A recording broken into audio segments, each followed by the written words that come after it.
Hi hello ನಮಸ್ಕಾರ welcome back to S M study material YouTube channel.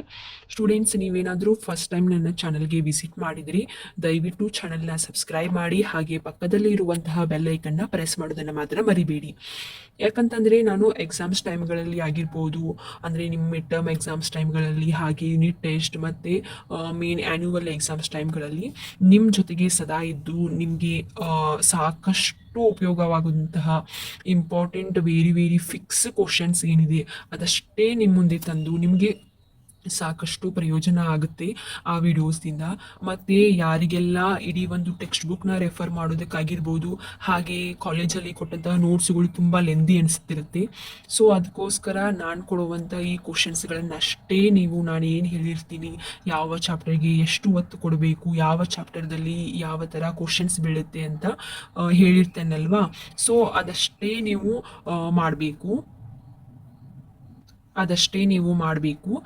ಅಂದಾಗ ಮಾತ್ರ ನಿಮಗೆ ಅತಿ ಹೆಚ್ಚು ಅಂಕಗಳನ್ನು ನೀವು ಪಡೆಯೋದಕ್ಕೆ ಸಾಧ್ಯ ಆಗುತ್ತೆ ಅಂತ ಹೇಳ್ತೀನಿ. ಸೊ ಇವತ್ತಿನ ಒಂದು ಕ್ಲಾಸ್ನಲ್ಲಿ ನಾನು ಸೆಕೆಂಡ್ PUC ಸ್ಟೂಡೆಂಟ್ಸ್ಗಳ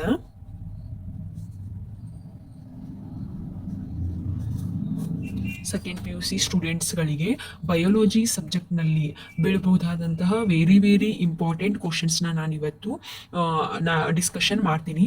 ಸೊ ಈ ಒಂದು ವಿಡಿಯೋದಲ್ಲಿ ನಿಮಗೆ ಯಾವ ಚಾಪ್ಟರ್ಗೆ ಎಷ್ಟು ಮಾರ್ಕ್ಸ್ ಇರುತ್ತೆ, ಹಾಗೆ ಯಾವ ಚಾಪ್ಟರ್ದಲ್ಲಿ 5 ಮಾರ್ಕ್ಸಿಗೆ ನಿಮಗೆ ಹಾಗೂ 3 ಮಾರ್ಕ್ಸಿಗೆ ಕ್ವಶನ್ಸ್ನ ಕೇಳ್ತಾರೆ ಅನ್ನೋದನ್ನ ತಿಳಿಸ್ಕೊಡ್ತೀನಿ. ಸೊ ಈ ಸೆಕ್ಷುವಲ್ ರೀಪ್ರೊಡಕ್ಷನ್ ಇನ್ ಫ್ಲವರಿಂಗ್ ಪ್ಲಾಂಟ್ಸ್ನಲ್ಲಿ ನಿಮಗೆ ಎಷ್ಟು ಬರುತ್ತೆ? 11 ಮಾರ್ಕ್ಸ್ ಇರುತ್ತೆ. ಆ 11 ಮಾರ್ಕ್ಸ್ದಲ್ಲಿ ಅಂದರೆ ಇವಾಗ ನಿಮಗೆ 3 ಮಾರ್ಕ್ಸಿಗೆ 1 ಕ್ವಶನ್ ಇರುತ್ತೆ ಆ್ಯಂಡ್ 3 ಮಾರ್ಕ್ಸಿಗೆ ಒಂದು MCQ ಕೇಳ್ತಾರೆ. ಅಂದರೆ 3 ಮಾರ್ಕ್ಸ್ ಅಂದರೆ 3 ಮಾರ್ಕ್ಸಿಗೆ ಒಂದು 3 MCQs ಇರುತ್ತೆ. ಸೊ 5 ಮಾರ್ಕ್ಸಿಗೆ 1 ಕ್ವಶನ್ ಬೀಳುತ್ತೆ. ಓಕೆ, ಟೋಟಲ್ ಆಗಿ ನಿಮಗೆ 11 ಮಾರ್ಕ್ಸ್ ಬೀಳುತ್ತೆ. ಅಂದರೆ 5 ಮಾರ್ಕ್ಸಿಗೂ ಕೂಡ ಇದರಲ್ಲಿ 1 ಕ್ವಶನ್ ಬೀಳುತ್ತೆ ಅಂತ ಅರ್ಥ ಆಯಿತು. ಸೊ ಸೆಕೆಂಡ್ ಕ್ವಶನ್ ಬಂದುಬಿಟ್ಟು ಹ್ಯೂಮನ್ ರೀಪ್ರೊಡಕ್ಷನ್ದಲ್ಲಿ ನಿಮಗೆ 11 ಮಾರ್ಕ್ಸ್, ಸೇಮ್ 11 ಮಾರ್ಕ್ಸ್ ಇರುತ್ತೆ. ಇದರಲ್ಲೂ ಕೂಡ 3 ಮಾರ್ಕ್ಸ್ಗೆ MCQ ಬೀಳುತ್ತೆ, 3 ಮಾರ್ಕ್ಸ್ಗೆ 1 ಕ್ವಶನ್ ಇರುತ್ತೆ ಆ್ಯಂಡ್ 5 ಮಾರ್ಕ್ಸ್ಗೆ ಕೂಡ 1 ಕ್ವಶನ್ ಇರುತ್ತೆ. ಸೊ ನಿಮಗೆ ಹ್ಯೂಮನ್ ರೀಪ್ರೊಡಕ್ಷನ್ದಲ್ಲಿ ಕೂಡ 5 ಮಾರ್ಕ್ಸ್ಗೆ 1 ಕ್ವಶನ್ ಬೀಳುತ್ತೆ. ಇವೆರಡೂ ಚಾಪ್ಟರ್ದಲ್ಲಿ 5 ಮಾರ್ಕ್ಸ್ಗೆ ಒಂದೊಂದು ಕ್ವಶನ್ ಬೀಳುತ್ತೆ. ಓಕೆ, ಆಮೇಲೆ ಪ್ರಿನ್ಸಿಪಲ್ಸ್ ಆಫ್ ಇನ್ಹೆರಿಟೆನ್ಸ್, ಇದರಲ್ಲಿ ನಿಮಗೆ 14 ಮಾರ್ಕ್ಸ್ ಇರುತ್ತೆ. ನೋಡಿ, ಈ ಒಂದು ಚಾಪ್ಟರ್ದಲ್ಲಿ ನಿಮಗೆ ಅತಿ ಹೆಚ್ಚು ಅಂಕಗಳಿರುತ್ತೆ. ಅದಕ್ಕೋಸ್ಕರ ನೀವು ತುಂಬ ಅಂದರೆ ತುಂಬ ಇಂಪಾರ್ಟೆನ್ಸ್ ಕೊಡಬೇಕಾಗುತ್ತೆ ಈ ಒಂದು ಚಾಪ್ಟರ್ಗೆ. ಸೊ ಇದರಲ್ಲಿ 2 MCQs ಇರುತ್ತೆ ಆ್ಯಂಡ್ 2 ಮಾರ್ಕ್ಸಿಗೆ 1 ಕ್ವಶನ್ ಇರುತ್ತೆ. 5 ಮಾರ್ಕ್ಸಿಗೆ ಇಲ್ಲಿ 2 ಕ್ವಶನ್ಸ್ ಕೇಳ್ತಾರೆ ಅದರಲ್ಲಿ principle of ಇನ್ಹೆರಿಟೆನ್ಸ್ನಲ್ಲಿ.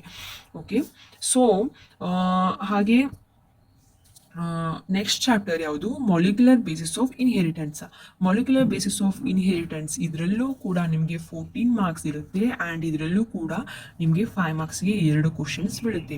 So molecular basis of inheritance 5 ಮಾರ್ಕ್ಸ್ಗೆ 2 questions ಇರುತ್ತೆ, 3 ಮಾರ್ಕ್ಸಿಗೆ 1 ಹಾಗೆ 1 MCQನ ಕೇಳ್ತಾರೆ. ಸೊ ಇದು 14 ಮಾರ್ಕ್ಸ್. ಸೊ ಇದು ಕೂಡ ನಿಮಗೆ ಇಂಪಾರ್ಟೆಂಟ್ ಆಗುತ್ತೆ. ಇಲ್ಲೂ ಕೂಡ 5 ಮಾರ್ಕ್ಸಿಗೆ 2 ಕ್ವಶನ್ಸ್ ಬೀಳುತ್ತೆ. ಆ್ಯಂಡ್ ನೆಕ್ಸ್ಟ್ ಬಂದುಬಿಟ್ಟು ಹ್ಯೂಮನ್ ಹೆಲ್ತ್ ಆ್ಯಂಡ್ ಡಿಸೀಸ್. ಇದರಲ್ಲಿ ನಿಮಗೆ 13 ಮಾರ್ಕ್ಸ್ ಇರುತ್ತೆ ಆ್ಯಂಡ್ 1 MCQ ಇರುತ್ತೆ, 2 ಮಾರ್ಕ್ಸಿಗೆ 1 ಕ್ವಶನ್ನು, 5 ಮಾರ್ಕ್ಸಿಗೆ ಇಲ್ಲಿ ನಿಮಗೆ 2 ಕ್ವಶನ್ಸ್ ಬೀಳುತ್ತೆ, 13 ಮಾರ್ಕ್ಸ್. ಸೊ ಇದು ಕೂಡ ತುಂಬ ಅಂದರೆ ತುಂಬ ಇಂಪಾರ್ಟೆಂಟ್ ಆಗುತ್ತೆ. ಈ ಒಂದು ಚಾಪ್ಟರ್ಗೂ ಕೂಡ ನೀವು ಅಷ್ಟೇ ಇಂಪಾರ್ಟೆನ್ಸ್ ಕೊಡಬೇಕಾಗುತ್ತೆ. And next microbes in human welfare. ಇದರಲ್ಲೂ ಕೂಡ ನಿಮಗೆ 5 ಮಾರ್ಕ್ಸಿಗೆ 1 ಕ್ವಶನ್ ಬೀಳುತ್ತೆ ಆ್ಯಂಡ್ ಆರ್ಗ್ಯಾನಿಸಮ್ ಆ್ಯಂಡ್ ಪಾಪ್ಯುಲೇಷನ್ ಇದರಲ್ಲೂ ಕೂಡ 5 ಮಾರ್ಕ್ಸಿಗೆ 1 ಕ್ವಶನ್ ಬೀಳುತ್ತೆ. ಓಕೆ, ಆ್ಯಂಡ್ ಇದು ಬಯೋಟೆಕ್ನಾಲಜಿಯಲ್ಲಿ ನಿಮಗೆ 5 ಮಾರ್ಕ್ಸಿಗೆ ಯಾವುದೇ ರೀತಿ ಕ್ವಶನ್ಸ್ ಬೀಳಲ್ಲ, ಓನ್ಲಿ 3 ಮಾರ್ಕ್ಸಿಗೆ 2 ಮಾರ್ಕ್ಸಿಗೆ ಅದು ಬೀಳ್ಬೋದು. ಸೊ ಅದನ್ನು ನಾನು ನೆಕ್ಸ್ಟ್ ವಿಡಿಯೋದಲ್ಲಿ ನಿಮಗೆ ಡಿಸ್ಕಷನ್ ಮಾಡ್ತೀನಿ. ಸೊ ಇವಾಗ ನೋಡಿ 5 ಮಾರ್ಕ್ಸಿಗೆ ಬೀಳುವಂಥದ್ದು ಎಷ್ಟಾಯಿತು ಅಂದರೆ 1, 2 ಆ್ಯಂಡ್ 3, 4, 5 ಆ್ಯಂಡ್ 6, 7, 8. ನೋಡಿ, 8 ಚಾಪ್ಟರ್ಗಳಲ್ಲಿ ನಿಮಗೆ 5 ಮಾರ್ಕ್ಸಿಗೆ ಕ್ವಶನ್ಸ್ ಬೀಳುತ್ತೆ. ಸೊ ಈ 8 ಚಾಪ್ಟರ್ಗಳಲ್ಲಿ ನೀವು ಓನ್ಲಿ ನಿಮಗೆ 8 ಚಾಪ್ಟರ್ಗಳಲ್ಲಿ ಆದರೆ 8 ಚಾಪ್ಟರ್ಗಳಲ್ಲಿ ಬಿಡುವಂಥ 5 ಮಾರ್ಕ್ಸ್ಗೆ ಬೀಳುವಂಥ ಕ್ವಶನ್ ಆ್ಯಂಡ್ ಆನ್ಸರ್ಗಳನ್ನು ನೀವು ಪ್ರಿಪೇರ್ ಆಗ್ಬೋದು. ಇಲ್ಲ 8 ಚಾಪ್ಟರ್ಗಳು ನಮಗೆ ಹ್ಯಾವಿ ಆಗ್ತಿದೆ, ನಮಗೆ ಓದೋಕ್ಕಾಗಲ್ಲ ಎಕ್ಸಾಮ್ಸ್ ಟೈಮ್ಗಳಲ್ಲಿ ಅಂತಂದರೆ ನೀವು ಏನು ಮಾಡಬೇಕು, ಓನ್ಲಿ 5 5 ಚಾಪ್ಟರ್ನಷ್ಟೇ ನೀವು ಸೆಲೆಕ್ಟ್ ಮಾಡಿಕೊಂಡು ಅದಷ್ಟೇ ಓದಿದ್ರು ಕೂಡ ನಿಮಗೆ ಅಂದರೆ ಇಲ್ಲಿ ಆಪ್ಷನ್ಸ್ ಇರುತ್ತೆ, ಅಂದರೆ ಆರ್ ಕ್ವಶನ್ಸ್ ಇರುತ್ತೆ. ನೀವು ಆ 5 ಚಾಪ್ಟರ್ನಷ್ಟೇ ನೀವು ಸೆಲೆಕ್ಟ್ ಮಾಡಿಕೊಂಡು ಅದಷ್ಟೇ ನೀವು ಪ್ರಿಪೇರ್ ಆದರೂ ಕೂಡ ನಿಮಗೆ ಔಟ್ ಆಫ್ 4 ಮಾರ್ಕ್ಸ್ ಇಲ್ಲಿ ನೀವು 5 ಮಾರ್ಕ್ಸಿಗೆ ಏನಿರುತ್ತೆ ಅಷ್ಟು ಪ್ರಶ್ನೆಗಳನ್ನು ಕೂಡ ನೀವಿಲ್ಲಿ ಅಟೆಂಡ್ ಮಾಡ್ಬೋದು. ಓಕೆ, ಬನ್ನಿ ಇವಾಗ ನಾವು 5 ಮಾರ್ಕ್ಸಿಗೆ ಈ 8 ಚಾಪ್ಟರ್ಗಳಲ್ಲಿ ಬೀಳುವಂತಹ 5 ಮಾರ್ಕ್ಸಿಗೆ ಕ್ವಶನ್ಸನ್ನು ನಾನು ಇವತ್ತಿನ ಕ್ಲಾಸ್ದಲ್ಲಿ ತಿಳಿಸ್ಕೊಡ್ತೀನಿ. ಸೊ ವಿಡಿಯೋನ ಯಾರು ಸ್ಕಿಪ್ ಮಾಡದೆ ಎಂಡ್ವರೆಗೂ ನೋಡಿ. ಇವು ಪ್ರಶ್ನೆಗಳೇನಿದ್ದಾವೆ ತುಂಬ ಅಂದರೆ ತುಂಬ ಇಂಪಾರ್ಟೆಂಟ್ ಇದ್ದಾವೆ. ಅವನ ಪ್ರತಿಯೊಂದು ಚಾಪ್ಟರ್ದಲ್ಲೂ ಕೂಡ ಎಷ್ಟು ವೇಟೇಜ್ ಜಾಸ್ತಿ ಇರೋ ಪ್ರಶ್ನೆಗಳನ್ನು, ಆಮೇಲೆ ಲಾಸ್ಟ್ ಇಯರ್ ಕೇಳಿರುವಂತಹ ಕ್ವಶನ್ ಪೇಪರ್ಸ್ಗಳಲ್ಲಿ, ಆಮೇಲೆ hand book, question bank, passing package ಎಲ್ಲದರಲ್ಲೂ ಯೋಚನೆ ಮಾಡಿಬಿಟ್ಟು ಇವಷ್ಟು ಪ್ರಶ್ನೆಗಳನ್ನು ಕಲೆಕ್ಟ್ ಮಾಡಿದ್ದೀನಿ. ಸೊ ಸ್ಟೂಡೆಂಟ್ಸ್, ಖಂಡಿತವಾಗ್ಲೂ ನಿಮಗೆ ಇವು ತುಂಬ ಅಂದರೆ ತುಂಬ ಹೆಲ್ಪ್ ಆಗುತ್ತೆ. ಸೊ ವಿಡಿಯೋನ ಎಂಡ್ವರೆಗೂ ನೋಡಿ, ಯಾರು ಸ್ಕಿಪ್ ಮಾಡಬೇಡಿ. ವಿಡಿಯೋ ಲೆಂದಿ ಆಗುತ್ತೆ ಅನ್ನೋ ಕಾರಣದಿಂದ ನಾನು 5 ಮಾರ್ಕ್ಸಿಗೆ ಬೀಳುವಂತಹ ವೆರಿ ಇಂಪಾರ್ಟೆಂಟ್ ಕ್ವಶನ್ಸ್ಗಳನ್ನು ನಾನು ಮತ್ತೊಂದು ವಿಡಿಯೋದಲ್ಲಿ ಅಪ್ಲೋಡ್ ಮಾಡ್ತೀನಿ.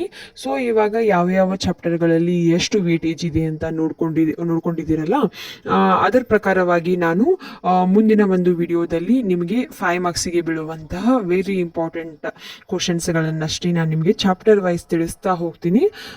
ಸೊ ಈ ವಿಡಿಯೋ ನಿಮಗೆ ಇಷ್ಟ ಆಗಿದ್ದರೆ ವಿಡಿಯೋನ ಲೈಕ್ ಮಾಡಿ, ಶೇರ್ ಮಾಡಿ, ಕಮೆಂಟ್ ಮಾಡಿ, ಹಾಗೆ ಚಾನೆಲ್ನ ಸಬ್ಸ್ಕ್ರೈಬ್ ಮಾಡ್ಕೊಳ್ಳಿ. ಮತ್ತು ನನ್ನ ಮುಂದಿನ ಒಂದು ಬಯಾಲಜಿ ಇಂಪಾರ್ಟೆಂಟ್ ವಿಡಿಯೋಗಾಗಿ ಕಾಯ್ತಾ ಇರಿ. ಸದ್ಯದರಲ್ಲಿ ಅದು ಕೂಡ ಬರುತ್ತೆ. ಸೊ ಆ ವಿಡಿಯೋನು ನೋಡಿ, ನಿಮಗೆ ತುಂಬ ಹೆಲ್ಪ್ ಆಗುತ್ತೆ. Thank you.